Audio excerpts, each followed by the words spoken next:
আল্লাহ রাসূল উত্তরে বললেন যে মরণকে স্মরণ করতে পারে সেই বুদ্ধিমান।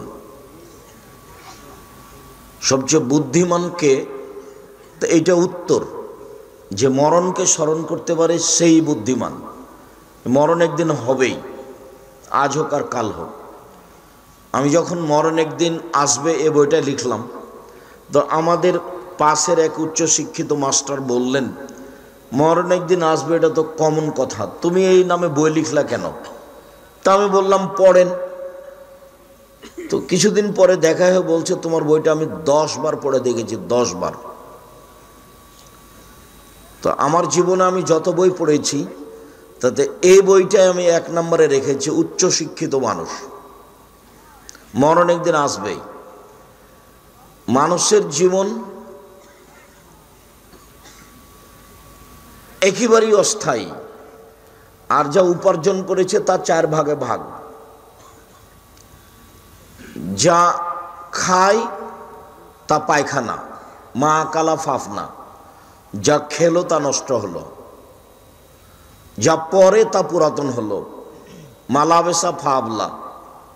3 মা আতা ফাক্তানা, যা দিল তা জমা হলো।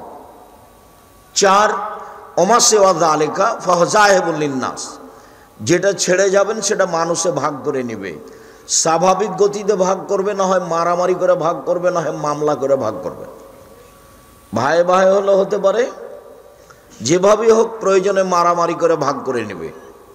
আমাদের গ্রামে বাপ মরার কিছুদিন পরে বাড়ির সব কিছু ভাগ করা শুরু করলো, তো এক পর্যায়ে ঢেঁকিটা কেটে ভাগ করে নিল। ঢেঁকিটা একজনকে দিয়ে দিবে, এটা তারা মেনে নিতে পারেনি। যা আপনি রেখে যাচ্ছেন তা ভাগ হবেই, এ কথাই ঠিক। অতএব জীবনের নাম হলো মিছে মিছে, আছে আর নেই। একদিন দেখেছিলাম বয়স 40, তাই দেখি আজ 60। হঠাৎ দেখি ও আর নেই, তার নাম বয়স। সবচেয়ে বুদ্ধিমান কে? আল্লাহর নবী মরণকে যে স্মরণ করে। আল্লাহর নবী বললেন, ফাকসিরু যিকরা হাদিমিল লাজ্জাতিল মউত। পৃথিবীর মানুষ, তোমরা ওই জিনিসটাকে বেশি স্মরণ করো যে জিনিসটা মানুষের স্বাদকে কেটে দেয়। প্রত্যেকটা মানুষের জীবনে একটা স্বাদ আছে। আপনার নরসিংদী বাবুবাজার, তাই না, বাবুরহাট একটা বড় দোকান নিবে, এটা তার স্বাদ। ও একটা ভ্যান কিনবে, এটা তার স্বাদ। তো এইটাকে কেটে দিল কি? মরণ। মরণ আসলো, স্বাদ মিটে গেল।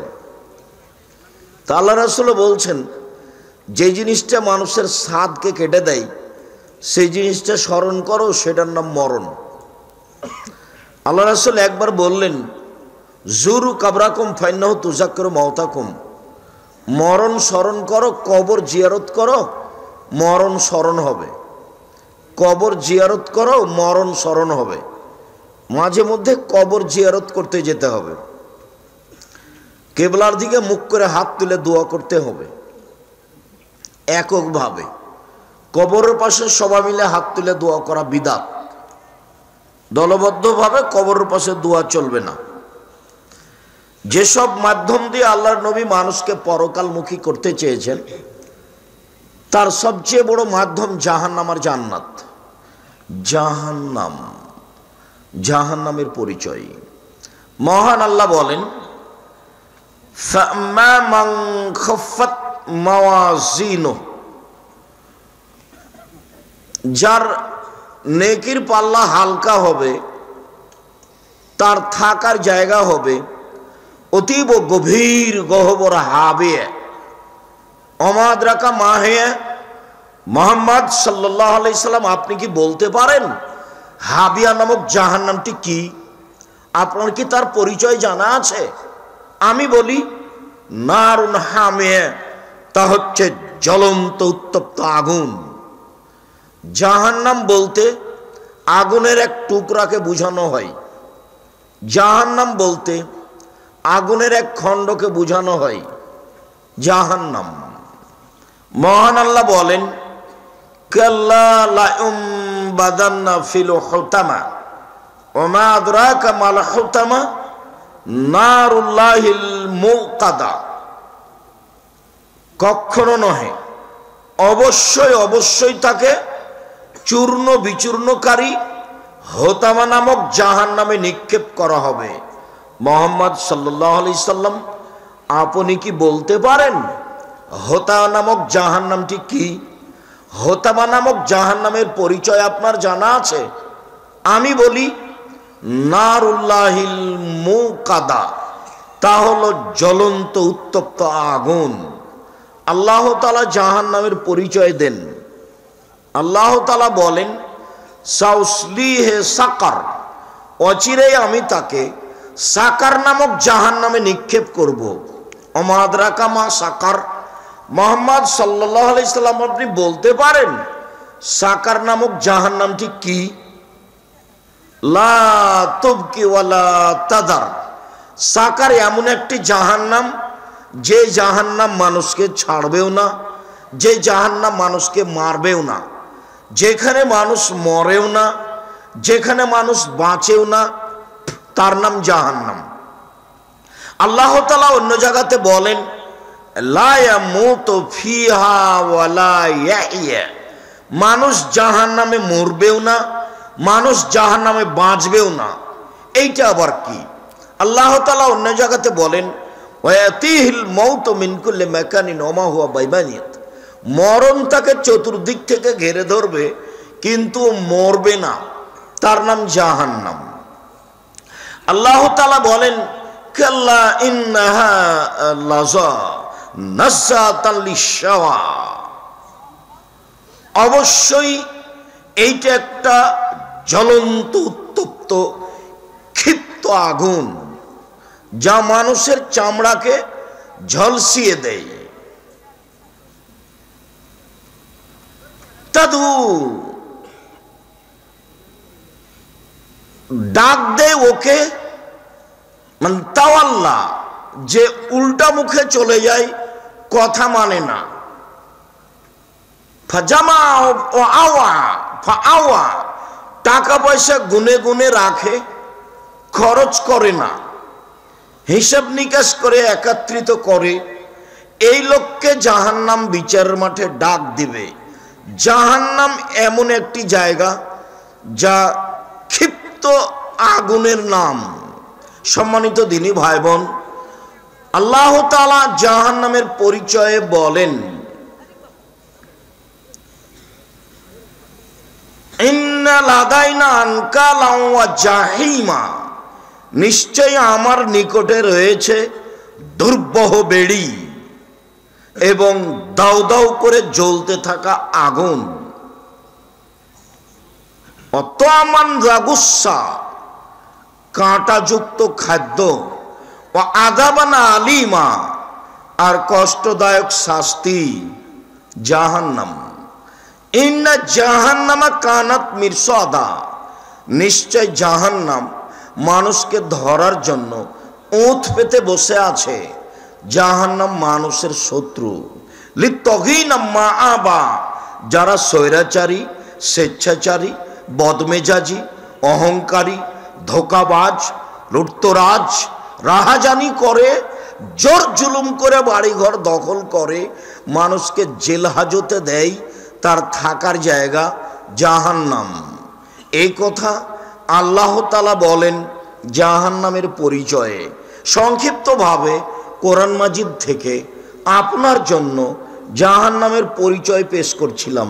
এবার একটু আল্লাহ রাসূল বলেন, এদওয়ান ইবনে গাজওয়ান রাদিয়াল্লাহু তাআলা আনহু বলেন, আল্লাহর নবী বলেছেন, ইন্না সাখরাতাল লাযীমা লা তুলকা মিন শাফির জাহান্নাম ফাতাবি ফি কারিহা বাদা সাবিনা আম, একটা বিশাল পাথরের খণ্ড 1 কোটি মণ, 1000 কোটি মণ জাহান্নামের মুখের উপরে যদি ছেড়ে দেওয়া হয়, তাহলে নিচে পৌঁছিতে 70 বছর সময় লাগবে। 1 কোটি মণ ওজনের একটা পাথর যদি 1 ঘন্টার নিচে যায়, কত কিলো যেতে পারে? 1 মাস, 1 বছর। 70 বছর গেলে কত কিলো যাবে মানুষ জানে না, জাহান্নাম কত গভীর। মুহাম্মদ সাল্লাল্লাহু আলাইহি সাল্লাম বলেন, সমস্ত মানুষ, সমস্ত জিন সব কিছু যদি একবারে জাহান্নামের দরজা দিয়ে ঢোকে, তাহলে দরজায় ঢুকতে কোনো অসুবিধা হবে না। তার নাম জাহান্নাম। জাহান্নাম বিচারের মাঠে থাকবে, জান্নাত থাকবে, আল্লাহ থাকবেন, ফেরেশতা থাকবেন, পশু প্রাণী থাকবে। বিচারের মাঠ কত বড়! আল্লাহ তাআলা বলেন, ওয়াইদাল আরদু মুদ্দাত, যেদিন পৃথিবীকে সম্প্রসারিত করা হবে, কত বড় করা হবে তা মানুষ জানে না। তবে জাহান্নাম বিচারের মাঠে থাকবে, জান্নাত থাকবে, আল্লাহ থাকবেন, ফেরেশতা থাকবেন, মানুষ থাকবে, জিন থাকবে, পশু প্রাণী থাকবে। বিচারের মাঠ কত বড়, জাহান্নাম কত বড়। জাহান্নামীদের পরিচয়। আবু হুরায়রা রাদিয়াল্লাহু তাআলা আনহু বলেন, রাসূল সাল্লাল্লাহু আলাইহি সাল্লাম বলেছেন, বাইনা মানকিবাইল কাফির সালাসাতা আইয়াবিল রাকিবিল মুসরি, একজন জাহান্নামীর ডান কাঁধ থেকে বাম কাঁধের ব্যবধান 3 দিন 3 রাতের পথ। একটা দ্রুতগামী ঘোড়া একজন জাহান্নামীর ডান কাঁধে দৌড়াতে আরম্ভ করলে বাম কাঁধে পৌঁছিতে 3 দিন সময় লাগবে। এই কথা রাসূল সাল্লাল্লাহু আলাইহি সাল্লাম বলেন। আবু হুরায়রা রাদিয়াল্লাহু তাআলা আনহু বলেন, রাসূল সাল্লাল্লাহু আলাইহি সাল্লাম বলেছেন, ইন্না গিলজা জাহান্নাম, ইন্না গিলজা জিলদিহি ওয়া ইসনানে আরবাউনা যিরা, একজন জাহান্নামীর গায়ের চামড়া 42 হাত মোটা। ওয়াইন্না জিরসা মিসলু উহুদিন, তার দাঁত উহুদ পাহাড়ের সমান বড়। উহুদ পাহাড় 4 কিলোমিটার প্রশস্ত, 8 কিলোমিটার লম্বা, নিচে কত আছে তা মানুষ জানে না। তিনি বলেন, ওয়াইন্না ফাকিদাহু মিসলু বাইজা, একজন জাহান্নামের উরু রান বাইজা পাহাড়ের সমান। বাইজা পাহাড় 39 কিলোমিটার লম্বা। তিনি বলেন, ওয়াইন্না মাজলিসুহু মিন জাহান্নাম মা বাইনা মক্কা ওয়াল মদিনা, একজন জাহান্নামীর বসার জায়গা মক্কা থেকে মদিনা 450 কিলোমিটার। একজন জাহান্নামীর বসার জায়গা যদি 450 কিলোমিটার হয়, প্রতি হাজারে 999 জন মানুষ যদি জাহান্নামে যায়, তাহলে জাহান্নাম কত বড়! সম্মানিত দ্বীনী ভাই বোন, আমরা সংক্ষিপ্তভাবে জাহান্নামের পরিচয় পেশ করছিলাম। জাহান্নামকে বিচারের মাঠে টেনে নিয়ে যাওয়া হবে। মহান আল্লাহ বলেন, ওয়াজিয়া ইয়াউমাইদিন বিজাহান্নাম, যেই দিন জাহান্নামকে টেনে হেঁচড়ে বিচারের মাঠে নিয়ে যাওয়া হবে, ওকে রেডি করা আছে। আব্দুল্লাহ ইবনে মাসউদ রাদিয়াল্লাহু তাআলা আনহু বলেন, রাসূল সাল্লাল্লাহু আলাইহি সাল্লাম বলেছেন, ইজা ইয়াউমাইদিন জাহান্নাম, বিচারের মাঠে সেই দিন জাহান্নামকে টেনে হেঁচড়ে নিয়ে যাওয়া হবে। আল্লাহ সাবুনা আলফা জেমাম, জাহান্নামের গায়ে 70,000 লোহার রশি লাগানো থাকবে। মাকুল্লে জেমামিন সাবুনা আলফা মালাক, প্রত্যেক রশির সাথে 70 জন করে 70,000 করে ফেরেশতা থাকবেন। সবাই টেনে নিয়ে যাবে। একজন ফেরেশতার এত ক্ষমতা, এই গোটা বিশাল পৃথিবীকে হাতে উল্টে দিতে পারেন। জাহান্নামকে কিভাবে টেনে নিয়ে যাওয়া হবে বিচারের মাঠে মর্মে বুখারী মুসলিমের হাদিসে বোঝা যায়, রাসূল সাল্লাল্লাহু আলাইহি সাল্লাম বলেন, জাহান্নামের গায়ে 70,000 লোহার রশি লাগানো থাকবে। এক একটা রশিতে 70,000 ফেরেশতা থাকবেন। তারা টেনে হেঁচড়ে বিচারের মাঠে জাহান্নামকে নিয়ে যাবেন। এই কথা মুহাম্মদ সাল্লাল্লাহু আলাইহি সাল্লাম বলেন। বলছিলাম, জাহান্নাম কথা বলতে পারে, অবাক।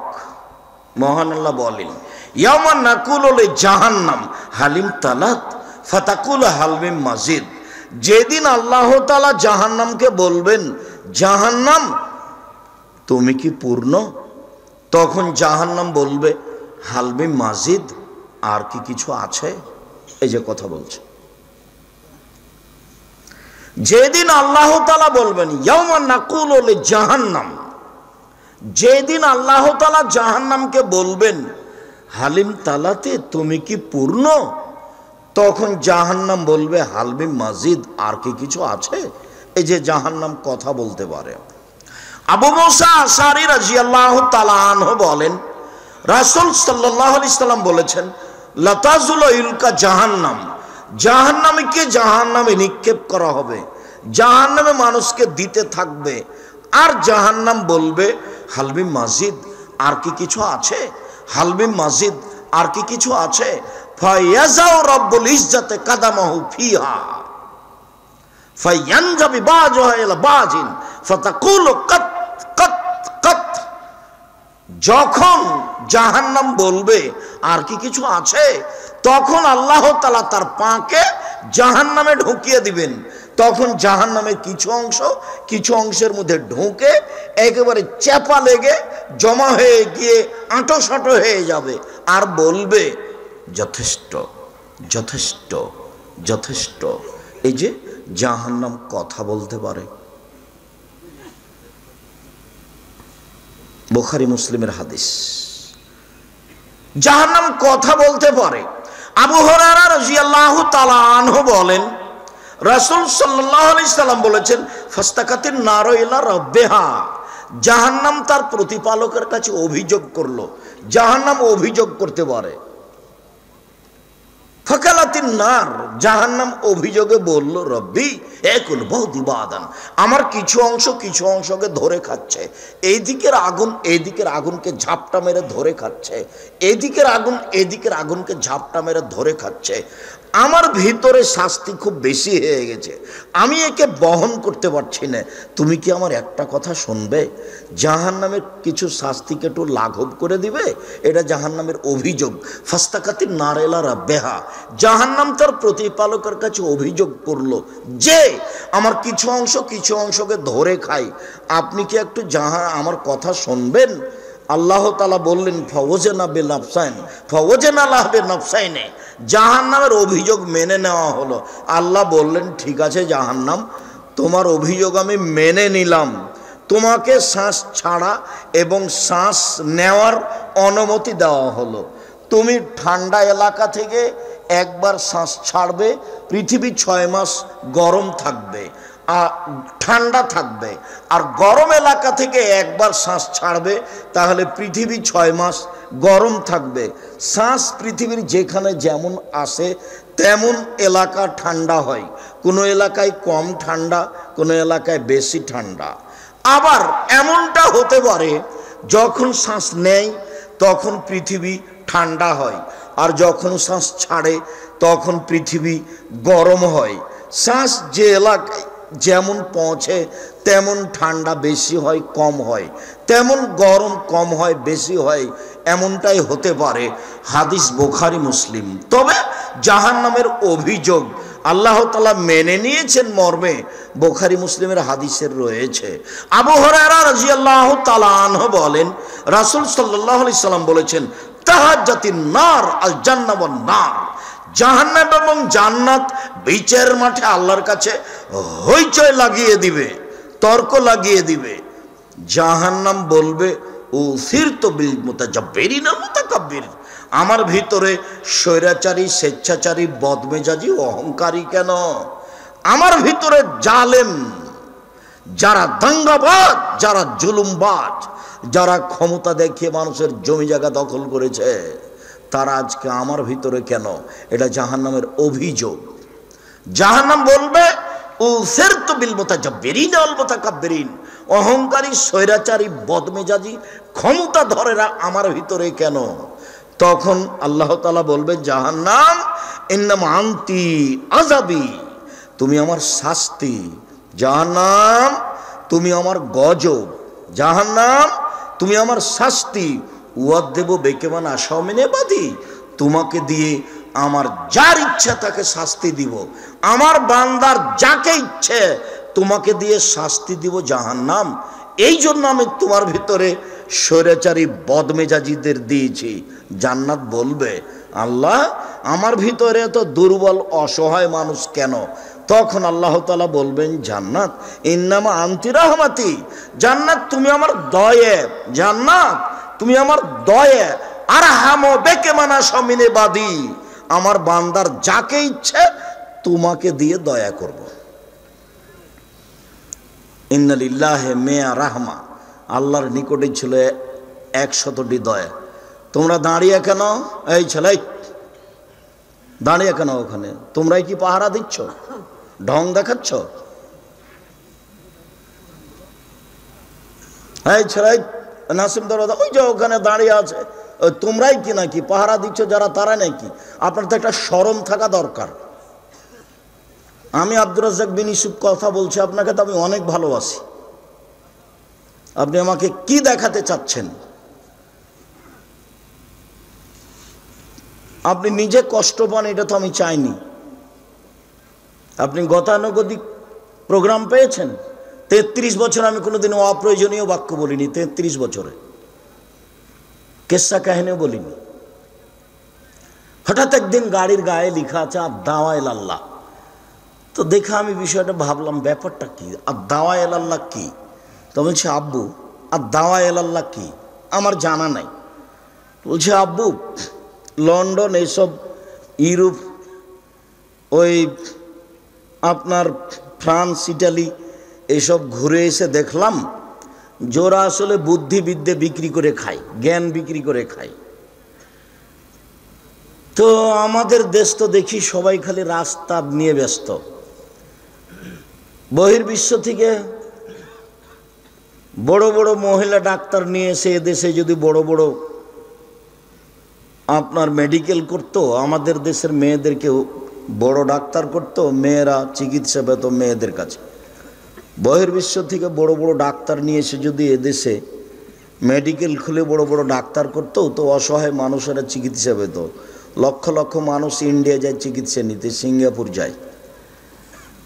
আবার দেখি আরব দেশগুলি শুধু খালি বিনোদন নিয়ে ব্যস্ত, খেলবে ব্রাজিলের লোক আর খেলা হবে কাতারে। অবাক কথা। তো ঘুরে ঘুরে দেখলাম যে সব কিছু ওদের, আর আমরা আছি ওদের মাঠে।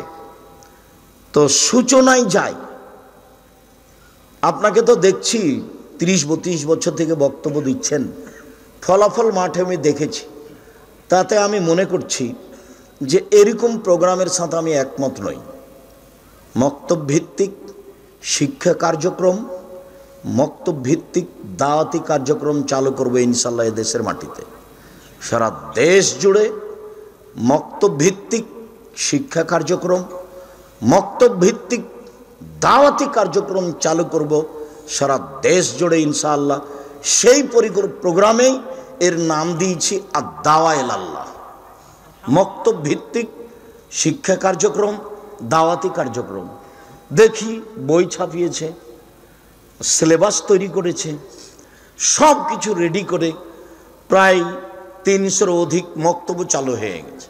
তা আমি বললাম আব্বু জামিয়া সালাফের এটা একটা বিশাল শাখা, আমার মনে বড় সাধ, এই দেশের মাটিতে আমি উন্নত মানের প্রতিষ্ঠান গড়বই গড়ব ইনশাআল্লাহ। আমার মনে বড় সাধ, এই দেশের মাটিতে উন্নত মানের প্রতিষ্ঠান গড়বই গড়ব ইনশাআল্লাহ, যেখানে ছেলে মেয়ে বাংলা ইংরেজি আরবি উন্নত মানের শিক্ষা অর্জন করে জাতির অন্যায়ের বিরুদ্ধে লড়বে, মুখে কলমে মিডিয়ায় লড়বে ইনশাআল্লাহ। এই যে মুখে বলছি, সামনে শত মিডিয়া কলম সাথে আছে, জীবন বাজি রেখে চেষ্টা চালিয়ে যাচ্ছে। সেটাই বাংলাদেশের সর্ববৃহৎ শিক্ষা মানে সর্বোচ্চ প্রতিষ্ঠান জামিয়া সালাফিয়া, শিরক মুক্ত প্রতিষ্ঠান জামিয়া সালাফিয়া, বিদাত মুক্ত প্রতিষ্ঠান জামিয়া সালাফিয়া, হিংসা মুক্ত প্রতিষ্ঠান জামিয়া সালাফিয়া, দল মুক্ত প্রতিষ্ঠান জামিয়া সালাফিয়া, সংগঠন মুক্ত প্রতিষ্ঠান জামিয়া সালাফিয়া, বাংলাদেশের সর্ববৃহৎ প্রতিষ্ঠান জামিয়া সালাফিয়া। জামিয়া সালাফিয়া এখন প্রায় 5000 ছেলে মেয়ে পড়াশোনা করে, 5000। 300 জন শিক্ষক শিক্ষিকা আছেন যাদের প্রতি মাসে লক্ষ। বিদেশি শিক্ষক, ইন্ডিয়ান শিক্ষক অনেক। আগামীকাল থেকে মদিনা বিশ্ববিদ্যালয়ের সাবেক ডক্টর আপনাদের জামিয়া সালাফিয়া শিক্ষকতা করার জন্য আসছেন। এটা আপনাদের জামিয়া সালাফিয়া। যারা আরব ভূখণ্ড থেকে আসবেন তাদের থাকা খাওয়া লাগবে, যাতায়াত লাগবে, বেতন লাগবে না। যারা ইন্ডিয়া থেকে আসে তাদের থাকা খাওয়া লাগবে, তাদের বেতন দেওয়া লাগবে। জামিয়া সালাফিয়া আজীব প্রতিষ্ঠান। যারা এদেশের তাদের বাবুর্চি ভিন্ন, যারা ইন্ডিয়ার তাদের বাবুর্চি ভিন্ন, যারা আরব দেশের তাদের বাবুর্চি ভিন্ন। আপনাদের জামিয়া সালাফিয়ায় প্রায় 410 জন এতিম আছে। আপনার বাড়ির পাশে যেটা জামিয়া সালাফিয়া সেটা প্রায় 51 বিঘা জমির ওপরে। এখানে একটা মসজিদ তৈরি করছেন আপনারা 200 শতক জমির উপরে, প্রায় 6 বিঘা জমি নিয়ে, যার একতলাতে 10,000 মানুষ সালাত আদায় করতে পারবে, যার পাইলিং কাজ চলছে। আমার মনে বড় সাধ, এই দেশের মাটিতে উন্নত মানের প্রতিষ্ঠান গড়বই ইনশাআল্লাহ। জাতিকে ধর্মের নামে কোনোদিন ফাঁকি দিনি, কলম খাতাতেও ফাঁকি দিব না ইনশাআল্লাহ। জাতির যদি রাস্তাঘাট করে দিতে না পারি, জাতির যদি স্কুল কলেজ করে দিতে না পারি, জাতিকে চূড়ান্ত সঠিক ধর্ম দিতে পারবো ইনশাআল্লাহ। ধর্মের ব্যাপারে জাতিকে ফাঁকি দিয়ে পরকাল হারাতে রাজি নই। সম্মানিত দিনী ভাই বোন, 26 বছর থেকে ফতোয়া লিখি, 6 বছর থেকে নিজে ফতোয়া বোর্ড পরিচালনা করি। এই দেশের বড় বড় আলেম দিয়ে, দেশ বিদেশের বড় বড় বিদ্বান দিয়ে ফতোয়া বোর্ড পরিচালনা করা হয়। সেটাই হচ্ছে আল ইতেসাম পত্রিকার ফতোয়া বোর্ড, জামিয়া সালাফের ফতোয়া বোর্ড। 10-12 জন দেশ বিদেশের বড় বড় বিদ্বান আমার সামনে বসে থাকেন যখন ফতোয়া বোর্ড চলে।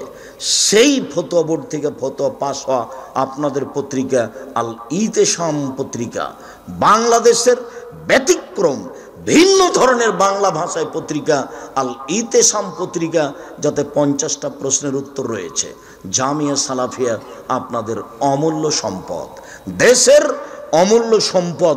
এই মক্তব ভিত্তিক শিক্ষা কার্যক্রম এবং দাওয়াতি কার্যক্রম সহযোগিতা করবেন 10 টাকা পরে, মুখে বলবেন আল্লাহ তুমি জামিয়া সালাফিয়া কবুল করো, আল্লাহ তুমি এই মক্তবকে দেশ জুড়ে কবুল করো যেটা জামিয়া সালাফের অধীনে চলছে। আল্লাহ তুমি আমাদের ছেলে মেয়েকে সূচনাতেই সুন্দর শিক্ষা দাও, আকীদা আদর্শের শিক্ষা দাও। সুন্দর শিক্ষার খুব প্রয়োজন রয়েছে। আল্লাহর নবী যে বললেন, শিখিয়ে দিল, সুন্দর শিখিয়ে দিল, শিষ্টাচার শিখিয়ে দিল, সুন্দর শিষ্টাচার শিখিয়ে দিল। আমি এক বাড়িতে ঢুকছি লন্ডনে সকালের রাস্তায়, তো আমি পিছনে আছি, আর যেই ছেলেটা বলছে গুড মর্নিং সেই ছেলেটার চাচা আমার সামনে আছে। 2 জন মিলে ঢুকছি, ওর ভাতিজা বাড়ি থেকে বের হয়ে চাচাকে বলছে গুড মর্নিং সকালের নাস্তায়। চাচাও বলল গুড মর্নিং। অবাক হয়ে গেলাম। খেতে বসে বললাম জনাব, গুড মর্নিং এক পাল্লায় দেন আর আসসালামু আলাইকুম এক পাল্লায় দেন, দেখুন তো কোনটা ভারী হয়। জনাব, আদর্শ বিক্রি করে খেতে আসিনি, রুজি উপার্জন করতে এসেছি, আদর্শ বিক্রি করতে পারি না। গুড মর্নিং এর সামান্যতম মূল্য আছে, কিয়ামত পর্যন্ত যদি মানুষ চেষ্টা করে যেতে কি মূল্য আছে, এর কি দাম, সরিষা সমপরিমাণ দাম মানুষ বের করতে পারবে না। আর আসসালামু আলাইকুম মানে হলো আপনার উপরে শান্তি অবতীর্ণ হোক। আসসালামু আলাইকুম আল্লাহর দেওয়া বিধান, সাক্ষাৎ হলে বলবে আসসালামু আলাইকুম। আর গুড মর্নিং হলো মানুষের দেওয়া বিধান, সাক্ষাৎ হলে সকালেরটা গুড মর্নিং, বিকালেরটা গুড নাইট, আরও যে কত কি সব মানুষের বানানো। দুবাইয়ে খেতে বসেছি, তো ছোট্ট ছেলে 5-6 বছর, বাপে কথায় কথায় তাকে বলছে থ্যাংক ইউ থ্যাংক ইউ। তা আমি বললাম জনাব এদেশে কেন এসেছেন, কি করতে চান? বাচ্চাকে যে বারবার থ্যাংক ইউ বলছেন এটা কি? একবারও তো আপনি বললেন না জাযাকাল্লাহ খায়ের।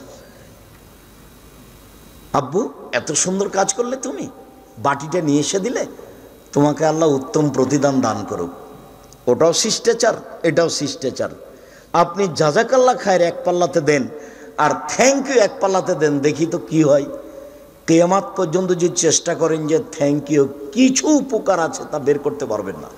জিরোর তো দাম আছে, জিরো যদি বাম দিকে বসান কিছুই নেই, যদি একের ডান দিকে বসান তাহলে 10, আর একটা বসালে 100, আর একটা বসালে 1000, তাহলে জিরোর দাম অনেক আছে। থ্যাংক ইউর দাম জিরোর সমান নয়। আপনাকে আমি 1 গ্লাস পানি দিলাম, আপনি বললেন থ্যাংক ইউ, কিছুই না। আপনাকে আমি 1 গ্লাস পানি দিলাম, আপনি যদি বলেন জাযাকাল্লাহ খায়ের, 1 গ্লাস পানির বিনিময়ে দিতে আপনি কাকে বললেন? আল্লাহকে বললেন। আপনি নিজেও দিলেন না, আপনি দিতে বললেন কাকে? আল্লাহকে। আপনি যদি নিজে দিতেন তাহলে হয়তো বা আমার স্যান্ডেলটা নিচে পড়ে গেছে উঠিয়ে দিতেন, এটা আপনি করতেন। কিন্তু আপনি দেওয়ার জন্য কাকে বললেন? আল্লাহকে। এইবার আপনি যে আল্লাহকে প্রতিদান দেওয়ার জন্য বললেন, তো আমি আমেরিকায় বিপদে, আপনি যে বলে দিয়েছেন বিনিময়ে আল্লাহ দিবে, আল্লাহ বলছেন যে আমি বিনিময়টা দিয়ে দিলাম, তোমাকে আমি বাঁচিয়ে দিলাম। তাহলে দুটো এক হবে? এটাই জামিয়া সালাফিয়া। আপনি স্বাভাবিক দেখবেন না। যদি আমি জানি না যে আপনি নরসিংদীর মানুষ, ব্যবসায়ী মানুষ, জামিয়া সালাফিয়ার কি করেন তা আমার খুব একটা ভালো জানা নেই। তবে জামিয়া সালাফিয়া বৈদেশিক সহযোগিতায় চলে না, জামিয়া সালাফিয়া কোনো সংস্থা দিয়ে চলে না, জামিয়া সালাফিয়া কোনো ব্যক্তি দিয়ে চলে না, জামিয়া সালাফিয়া আমি আর আপনি সাধারণ মানুষ দিয়ে চলে। জামিয়া সালাফিয়ার শিক্ষক শিক্ষিকা জানে না কিভাবে প্রতিষ্ঠান চলে। ওদের বেতন হবে 25 তারিখ থেকে 1 তারিখের মধ্যে, 30 তারিখের মধ্যে ওরা বেতন নিয়ে আপনাদের বাড়ির পাশে যে প্রতিষ্ঠান, সেখানে একটা বিশাল ভবন করা আছে, 34 জন শিক্ষক পরিবার নিয়ে থাকতে পারবে। ক্লাস শেষ হলে পরিবারের কাছে চলে যায়, নিজের মতো খাই থাকে। প্রতিষ্ঠান কিভাবে চলে তাদের জানা নেই, তারা জানা প্রয়োজনও মনে করে না, আমিও তাদেরকে জানানো প্রয়োজন মনে করি না। রশিদ বহি দিয়ে জামিয়া সালাফিয়া চলে না। এ দেশের ভিন্ন ধরনের প্রতিষ্ঠান জামিয়া সালাফিয়া। আমার মনে বড় সাধ, এই দেশের মাটিতে উন্নত মানের প্রতিষ্ঠান গড়বই গড়ব ইনশাআল্লাহ। আপনার গতি দেখে আপনাকে আমি কথাটা বলে রাখলাম। এই দাবিতে যেটা আমি আপনার কাছে দাবি রেখেছি, সেটা একটু আপনি বলবেন আল্লাহ তুমি জামিয়া সালাফিয়া কবুল করো, এটুকুই দাবি। এরপরে বাকিটুকু আল্লাহ দেখবেন এটা কিভাবে চলবে। 1 মাসে 32 লক্ষ টাকা বেতন লাগে, কই আমরা তো এলাকা থেকে কবে কি করি তা বুঝতে পারি না। 32 লক্ষ টাকা কি এইখানে আছে? রমজান মাসে লাগে 48 লক্ষ, কুরবানির মাসে লাগে 48 লক্ষ। জাহান্নামকে টেনে বিচারের মাঠে নিয়ে যাওয়া হবে। জাহান্নাম কথা বলতে পারে। জাহান্নামের খড়ি হবে মানুষ ও পাথর, অকুদহান না চলে হেজারা। জাহান্নামের খড়ি হবে মানুষ ও পাথর। মানুষ না হয় পাপ করেছে জাহান্নামে যাবে, পাথর কি করলো? পাথর কেন জাহান্নামে যাবে? এক শ্রেণীর পাথর দিয়ে জাহান্নামের আগুনকে ক্ষিপ্ত করে তোলা হয়, সেই জন্য পাথর জাহান্নামে যাবে। আর একটা হলো পাথর দিয়ে মূর্তি বানানো হয়। দুনিয়াতে যত মূর্তি বানানো হয়েছে সব মূর্তিকেই জাহান্নামে দেওয়া হবে। আর বোকা মানুষগুলিকে বলা হবে তোকে তো জাহান্নামে দিয়েছি, তোর নেতাকেও দিয়েছি, ঠেকা দেখি। ওকে বানানো হবে, ওকে অপমান করা হবে। কোনো ছবি মূর্তি রক্ষা পাবে না যেদিন ঈসা আলাইহিস সালাম আসবেন। পৃথিবীর কোনো ছবি মূর্তি এবং শুকুর সব মারা পড়বে, ধ্বংস হবে। অযথা পরিশ্রম, তার ফলাফল ভয়াবহ। জাহান্নামের আগুন হবে মানুষ ও পাথর, সেখানে কাঠখড়ি থাকবে না, সেখানে কয়লা থাকবে না। জাহান্নামীদেরকে জাহান্নামে বেঁধে নিয়ে যাওয়া হবে। আল্লাহ বলবেন খুজুহু ফাগুল্লুহু সুমাল জাহিমা সাল্লুহু, এদের ধরো, এদের শিকলবন্দি করো, এদের টেনে হেঁচড়ে জাহান্নামে নিয়ে যাও। পিছন দিকে হাত বাঁধা থাকবে, মহারানী এলিজাবেথের হাত বাঁধা থাকবে, সেদিন কেউ খুলে দিতে পারবে না। ইন্দিরা গান্ধীর হাত বাঁধা থাকবে, সেদিন কেউ খুলে দিতে পারবে না। ফেরাউনের হাত বাঁধা থাকবে, সেদিন কেউ খুলে দিতে পারবে না। দাম্ভিক স্বৈরাচারী জুলুমবাজ জোর করে মানুষকে জেল হাজতে দেয়, এদের হাত পিছন দিকে বাঁধা থাকবে, সেই দিন কেউ হাত খুলে দিতে পারবে না। বেঁধে জাহান্নামে নিয়ে যাওয়া হবে। গায়েবান্ধা পলাশবাড়ি মুজিবুর বিএসসি বলেছিলেন, আমি এমনিতেই জেলে যাব, আমার হাতে যেন হাত কড়া না দেওয়া হয়। দেশবাসী দেখবে মুজিবুর বিএসসির হাতে হাত কড়া দেওয়া আছে, এইটা আমি মেনে নিতে পারি না। আমি এমনিতেই জেলে যাব, হাতে হাত কড়া দেওয়া, পিছন দিকে হাত বাঁধা। কেউ কি পালিয়ে যাবে মাঠ থেকে? কেউ পালিয়ে যাবে না। অপমান করার জন্য পিছন দিকে হাত বাঁধা থাকবে। জাহান্নামের উল্লেখযোগ্য শাস্তি আগুন। মহান আল্লাহ বলেন, ফালাম্মা নাজাজাত জুলুদুহুম বাদদালনাহুম জুলুদান গায়রাহা, যতবার জাহান্নামের চামড়া জ্বলে যাবে ততবার রেডি করা হবে। 24 ঘন্টায় 70 বার তাকে রেডি করা হবে। জ্বলে গেলে আবার প্রস্তুত করা হবে, আবার জ্বলে গেলে আবার প্রস্তুত করা হবে। আল্লাহ তাআলা বলেন, সাউরহিকুহুম সাউদা, আগুনের পাহাড় থাকবে বিশাল বিশাল। সেই পাহাড়ের উপরে তাকে উঠতে বলা হবে, নামতে বলা হবে, উঠতে বলা হবে, নামতে বলা হবে। আল্লাহ তাআলা বলছেন, ইন্নাহা আলাইহিম মুসাদা ফি আমাদিম মুমাদ্দাদা, তাকে জাহান্নামের আগুন দিয়ে ঘেরা হবে এবং উঁচু উঁচু স্তম্ভে বেঁধে রাখা হবে। জাহান্নামের উল্লেখযোগ্য শাস্তি হলো আগুন। সামরা ইবনে জুনদুব রাদিয়াল্লাহু তাআলা আনহু বলেন, রাসূল সাল্লাল্লাহু আলাইহি সাল্লাম বলেছেন, মিনহুম মান তাখুজুহুন নারু ইলা কাবাইহি, কারো কারো জাহান্নামের আগুন থাকবে টাকনু পর্যন্ত। অমিনহুম মান তাখুজুন নারু ইলা রুকবাতাইহি, কারো জাহান্নামের আগুন থাকবে হাঁটু পর্যন্ত। অমিনহুম মান তাখুজুন নারু ইলা হাকওয়াতিহি, কারো কারো জাহান্নামের আগুন থাকবে কোমর পর্যন্ত। ও অমিনহুম মান তাখুজুন নারু ইলা তারকুয়াতিহি, কারো কারো জাহান্নামের আগুন থাকবে গলা নাক পর্যন্ত। জাহান্নামের উল্লেখযোগ্য শাস্তি হলো আগুন। মহান আল্লাহ বিভিন্ন জায়গাতে এইভাবে বলেছেন। রাসূল সাল্লাল্লাহু আলাইহি সাল্লাম বলেন, নারকুম জুজুন মিন নারি জাহান্নাম, নারকুম জুজুন সাবিনা মিন নারি জাহান্নাম, তোমাদের বাড়িতে যে আগুন আছে জাহান্নামের আগুন এর চেয়ে 69 গুণ ক্ষমতাধর। মিসলুহু কুল্লুহুন্না মিসলু হাররিহা, সবটাই এর মতো। জাহান্নামের আগুনের ক্ষমতার কমবেশ রয়েছে। আমাদের বাড়িতে যে আগুন আছে এর চেয়ে 69 গুণ বেশি ক্ষমতা রাখে জাহান্নামের আগুন। যেই খড়খড়িতে বসে আছেন, এতে ভাত রান্না করতে যত সময় লাগবে কেরোসিন তেলে তার চেয়ে কম সময় লাগবে।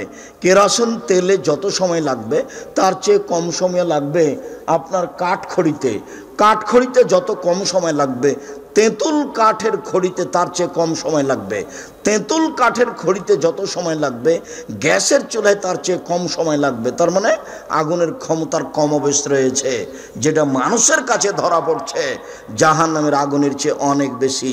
জাহান্নামের শাস্তি, উল্লেখযোগ্য শাস্তি জাক্কুম গাছ। মহান আল্লাহ বলেন, ইন্না শাজারাতাজ জাক্কুম তুমুল আসিম, নিশ্চয় এই কাঁটাযুক্ত জাক্কুম গাছ হচ্ছে অপরাধীদের খাদ্য। নিশ্চয় এই কাঁটাযুক্ত জাক্কুম গাছ হচ্ছে অপরাধীদের খাদ্য। মহান আল্লাহ বলেন, ইন্নাহা শাজারাতুন তাখরুজু মিন আসলিন নার মিন আসলি জাহান্নাম, এই জাক্কুম গাছগুলি জাহান্নামের নিচে থেকে গজিয়ে উঠবে। পানির ভিতর থেকে একটা ঘাস গজিয়ে উঠে, তার নাম দম ঘাস। যাদের বাড়ির পাশে নদী আছে তারা দেখতে পাবেন, যেই সময়তে নদীতে বন্যা থাকে না ওই সময়ে নদীর পানিটা কালো থাকে আর নিচে থেকে ঘাস গজিয়ে পানির উপরে উঠে ভাসে। পানির ভিতরে যেমন ঘাস গজাতে পারে তেমনি আগুনের ভিতরে ঘাস গজাতে পারে, সেটা হলো জাক্কুম গাছ। মহান আল্লাহ বলেন, তালোহা কানহু রউসু শায়াতিন, জাক্কুম গাছের ফলগুলি মনে হবে শয়তানের মাথার মতো। অবাক! জাক্কুম গাছ জাহান্নামের আগুনের ভিতরে তৈরি হবে, তাতে আবার ফল হবে, ফল হবে শয়তানের মাথার মতো। কথাটি বুঝলাম না। শয়তানের মাথা তো আমরা কেউ দেখিনি, এ দিয়ে আল্লাহ কি বুঝালেন? পৃথিবীর সব বিদ্বান বলছেন এ দিয়ে আল্লাহ বুঝিয়েছেন খারাপ। জাক্কুম গাছের ফল হলো খারাপ, জাক্কুম গাছের ফল হলো খারাপ। আবুল আলা মওদুদি রাহিমাহুল্লাহ বলেন, আরে না না না না, শোনেন শোনেন শোনেন, মানুষ যেমন রূপক কথা বলে এবং বুঝে, আল্লাহ তেমন রূপক কথা বলেন, মানুষ তা বুঝে। মানুষ যেমন রূপক কথা বলে ও বুঝে, আল্লাহ তেমন রূপক কথা বলেন। মানুষ কি বলে? মানুষে বলে ছেলেটা এত ভালো, ছেলেটা এত ভালো, মনে হচ্ছে যেন ফেরেশতা।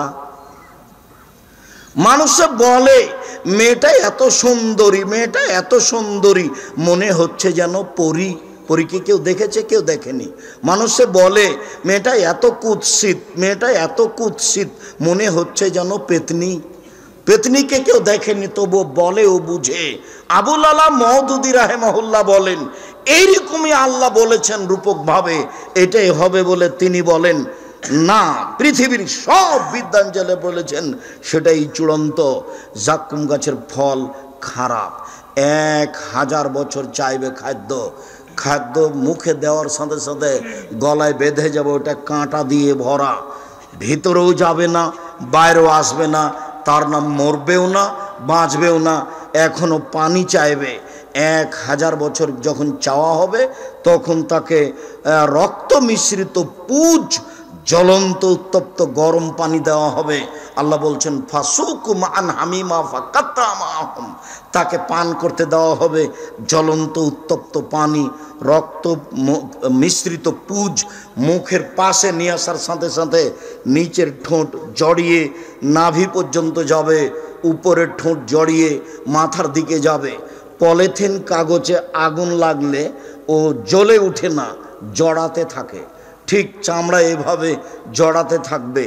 যখন পিপাসার তাড়নায় মুখে দিয়ে দিবে, হাতে হাতে শরীরে যা কিছু চামড়া গোস্ত আছে সব ঝরে যাবে, হাড় হাড্ডি থাকবে মাত্র জাহান্নাম। সম্মানিত দিনী ভাই বোন, আপনাকে বলছিলাম জাহান্নামের অবস্থা। রাসূল সাল্লাল্লাহু আলাইহি সাল্লাম এভাবে বলেছেন। রাসূল সাল্লাল্লাহু আলাইহি সাল্লাম বলেন ইন্না ফিন্নারে হায়া, নিশ্চয় জাহান্নামে সাপ আছে, কামসালিল বেগাল কামসালিল বখ, বিশাল বিশাল উটের সমান। ওয়াইনালা তাসাও, ও যদি একবার দংশন করে ফায়াজেদ হামওয়াতা আরবাইনা খারিফা, 40 বছর ব্যথা পাবে একবার দংশন করলে। এই সাপ সব সময় দংশন করতে থাকবে। তিনি বলেন ওয়াইন্না ফিন্নারে আকারিব মিসলাল বেগাল, জাহান্নামে থাকবে বিচ্ছু খচ্চরের সমান, একবার যদি দংশন করে ফায়াজেদ হামওয়াতা আরবাইনা খারিফা, 40 বছর ব্যথা পাবে। এই বিচ্ছু দংশন করতে থাকবে, এই সাপ দংশন করতে থাকবে সর্বদা। আপনাকে আমি কি দিয়ে বুঝাই জাহান্নামের শাস্তি? জাহান্নামে যে মারার হাতুড় থাকবে ওর নাম মাকামে হাম্বল। কবরে যে শাস্তি থাকবে পিটানোর জন্য ওটার নাম মিত্রাক। কাঠমিস্ত্রির হাতে যে হাতুড় থাকে তার নাম মিত্রাক, স্বাভাবিক ছোট হাতুড়। আর যেটা রাস্তাঘাট বানানোরও যে এগুলো খোয়াগুলোকে জমানো খোয়াগুলোকে ভাঙা হচ্ছে ওটার নাম হাম্বল, যার অনেক বেশি ওজন। জাহান্নামের হাতুড়কে বলা হয়েছে হাম্বল, আর কবরের শাস্তির হাতুড়কে মাকামে, আর কবরের শাস্তির হাতুড়কে বলা হয়েছে মিত্রাক, যেটা কাঠমিস্ত্রির হাতে থাকে। তাহলে দুইটার মধ্যে ব্যবধান। আল্লাহর নবী বলেছেন কাঠমিস্ত্রির হাতে যে হাতুড় থাকে মিত্রাক, লাউ দরাবে হাজ্জাব আল্লাহ সোরা তরাবান, যদি ওই কবরের ওই হাতুড় দিয়ে হিমালয় পাহাড়ের মতো পাহাড়কে মারা হয় তাহলে ধুলা হয়ে যাবে। কবরের হাতুড় দিয়ে যদি হিমালয়ের মতো পাহাড়কে মারলে ধুলা হয়ে যায়, তাহলে জাহান্নামীকে যেই হাতুড় দিয়ে মারা হবে সেটা কেমন? আল্লাহ তুমি জাহান্নাম থেকে বাঁচাও। সম্মানিত দিনী ভাই বোন, জাহান্নাম থেকে বাঁচার জন্য প্রত্যেক দিন সকাল সন্ধ্যায় 3 বার বলার জন্য বলছি আল্লাহুম্মা জিরনি মিনান নার, আল্লাহুম্মা জিরনি মিনান নার, আল্লাহুম্মা জিরনি মিনান নার। আল্লাহ তুমি জাহান্নাম থেকে বাঁচাও, আল্লাহ তুমি জাহান্নাম থেকে বাঁচাও। এটা যদি কেউ 3 বার বলে তাহলে জাহান্নাম পাল্টা আল্লাহকে বলবে, আল্লাহ ও যখন আমার থেকে বাঁচতেই চাচ্ছে তুমি তাকে আমার ভিতরে দিও না। আল্লাহর নবী সালাম ফেরার পূর্বে বলতেন, আল্লাহুম্মা ইন্নী আউযু বিকা মিন আযাবি জাহান্নাম, আল্লাহ তোমার কাছে জাহান্নামের শাস্তি থেকে বাঁচতে চাচ্ছি। ওয়া আউযু বিকা মিন আযাবিল কবর, তোমার কাছে কবরের শাস্তি থেকে বাঁচতে চাচ্ছি। ওয়া আউযু বিকা মিন ফিতনাতিল মাসিহ দাজ্জাল, তোমার কাছে দাজ্জালের ফিতনা থেকে বাঁচতে চাচ্ছি। ওয়া আউযু বিকা মিনাল মাসাম ওয়াল মাগরাম, তোমার কাছে বাঁচতে চাচ্ছি বড় পাপ হতে, তোমার কাছে বাঁচতে চাচ্ছি ঋণ কর্য হতে, তোমার কাছে বাঁচতে চাচ্ছি বড় পাপ হতে, তোমার কাছে বাঁচতে চাচ্ছি ঋণ কর্য হতে। রাসূল সাল্লাল্লাহু আলাইহি সাল্লাম জাহান্নাম থেকে বাঁচার জন্য সলাতে সালাম ফেরার পূর্বে এই দোয়া না পড়ে কোনো সময় সালাম ফিরতেন না। আর জানাজার সময় তিনি বলতেন, ওয়াইধু মিন আযাবিল কবর ওয়া মিন আযাবিন নার, আল্লাহ তুমি এই লাশকে জাহান্নামের শাস্তি থেকে বাঁচাও, তুমি এই কবরের শাস্তি থেকে বাঁচাও। জানাজার দোয়াই রাসূল সাল্লাল্লাহু আলাইহি সাল্লাম এভাবে বলতেন, জাহান্নামের অধিকাংশ মানুষই হবে নারী, জাহান্নামের অধিকাংশ মানুষই হবে নারী, জাহান্নামের অধিকাংশ মানুষই হবে নারী। নারীর সাথে আপনাকে ভালো আচরণ করতে হবে। নারীরা সহজে জান্নাতে যেতে পারে, নারীরা সহজে জান্নাতে যেতে পারে। 4টা কাজ যদি করতে পারে জান্নাতের সব দরজা খোলা, ও জাহান্নামে যাবে না। 1 5 ওয়াক্ত সালাত, 2 রমজান মাসের রোজা, 3 স্বামীকে মেনে চলা, তিতে লাগলেও মিঠা লাগলেও, 4 জেনায় লিপ্ত না হওয়া, জান্নাতের সব দরজা খোলা। নারীদের জন্য জান্নাত সহজ। আল্লাহর নবী বললেন, আর নবী ও ফিল জান্নাহ, নবী জান্নাতে যাবে, শহীদ জান্নাতে যাবে, সিদ্দিক জান্নাতে যাবে, মহিলাও জান্নাতে যাবে। ওই মহিলা কোনো কারণে যদি স্বামী অসন্তুষ্ট হয় তাহলে স্বামীর হাত ধরে বলে, যতক্ষণ পর্যন্ত আপনি খুশি না হবেন ততক্ষণ পর্যন্ত আমি কোনো কিছু খাবো না। এই নারী জান্নাতি নারী। এই কথা মুহাম্মদ সাল্লাল্লাহু আলাইহি সাল্লাম বলেন। নারীরা বেশিরভাগ জাহান্নামে যাবে, নারীরা সহজেই জান্নাতে যাবে। মর্মে আপনাকে জাহান্নাম থেকে বাঁচার জন্য আন্তরিকভাবে অনুরোধ জানিয়ে আজকের আলোচনার শেষের দিকে এসে বলছি, সম্মানিত দিনী ভাই বোন, জান্নাত পাওয়ার আশা করতে হবে আর জাহান্নাম থেকে বাঁচার আশা করতে হবে। জীবন বাজি রেখে জাহান্নাম থেকে বাঁচার চেষ্টা করতে হবে। তাতে এই দোয়াগুলি পড়ুন। জাহান্নাম থেকে বাঁচার সবচেয়ে শক্তিশালী মাধ্যম হলো দান করা। দানের হাত প্রশস্ত বজায় রেখে জাহান্নাম থেকে বাঁচার প্রাণপণে চেষ্টা করার অনুরোধ জানিয়ে, আহল পরিবারকে শক্ত হাতে দমন করার দেখার অনুরোধ জানিয়ে, 5 ওয়াক্ত সালাত, হালাল রুজি, দাঙ্গাবাজি বা দোকানে আড্ডা পিটা এসব কাজ থেকে বিরত রাখার অনুরোধ জানিয়ে আজকের মতো কথা এখানেই শেষ করলাম। বই পুস্তক অনেক আছে, ও এখানেই আছে। আব্দুল্লাহ লিখা মিন্নাতুল বারি আছে, আর যে আব্দুল্লাহর যেটা সিলেবাস মক্তবের, আপনারা সংগ্রহ করেন, মক্তব চালু করেন। আব্দুল্লাহর লোকজন তাদের সাথে যোগাযোগ করেন। সারা দেশ জুড়ে মক্তব চালু করব ইনশাল্লাহ। এই শক্ত পদক্ষেপে নেমেছি, পদক্ষেপ বাস্তবায়ন করব ইনশাল্লাহ। আপনাদের দোয়া, আল্লাহ সহযোগিতা করবেন। আমি সাধারণ মানুষ, আমার হাতের যেসব বই পুস্তকগুলি আছে সেগুলি দেখুন, কে বড় লাভবান, কে বড় ক্ষতিগ্রস্ত, আদর্শ নারী, আদর্শ পরিবার, বক্তা শ্রোতার পরিচয় নামাজের উপরে, তারপরে দোয়ার ব্যাপারে। বিশেষভাবে ফিকহের একটা বই বের করা হয়েছে, ফিকহুস সালাফ, আমাদের জামিয়া সালাফিয়া থেকে বের হয়েছে। নওয়াব সিদ্দিক হাসান খান ভূপালীর ফেকা, অর্থাৎ আহলে হাদিসের ফেকা। বইগুলি সব স্টেজে আছে। দিনী ভাই বোনকে আমি বইগুলি সংগ্রহ করার অনুরোধ জানিয়ে আজকের আলোচনা জাহান্নামের উপরে, জাহান্নাম থেকে যে কোনো মূল্যে বাঁচার চেষ্টা করার অনুরোধ জানিয়ে, পরামর্শে দোয়াগুলি এবং হালাল জায়গায়, ভালো জায়গায় দান খেরাত করে জাহান্নাম থেকে বাঁচার অনুরোধ জানিয়ে আজকের মতো কথা এখানে শেষ করছি। আর আলিতেসাম পত্রিকা এখানে আছে, কেউ এমনি যাবেন না। নিজের কাছে 30 টাকা না থাকলে আর একজনের কাছ থেকে নিয়ে 30 টাকা দিয়ে একটা পত্রিকা নিয়ে যাবেন। আপনাকে মূল্যায়ন করতে হবে। আমরা যে লক্ষ লক্ষ টাকা খরচ করে জীবন বাজি রেখে মানুষকে সঠিক পথে নিয়ে আসতে চাচ্ছি, সেইটা তো আপনাকে মূল্যায়ন করতে হবে। আপনি যদি মূল্যায়ন না করেন তাহলে এত চেষ্টা প্রচেষ্টা তাহলে কেমন হলো? অথচ জাতির জন্য এটা করা হচ্ছে।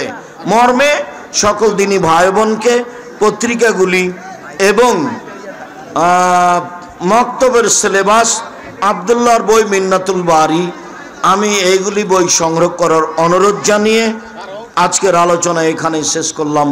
সুবহানাকা আল্লাহুম্মা ওয়া বিহামদিকা আশহাদু আল্লা ইলাহা ইল্লা আনতা আস্তাগফিরুকা ওয়া আতুবু ইলাইক। আসসালামু আলাইকুম ওয়া রাহমাতুল্লাহ।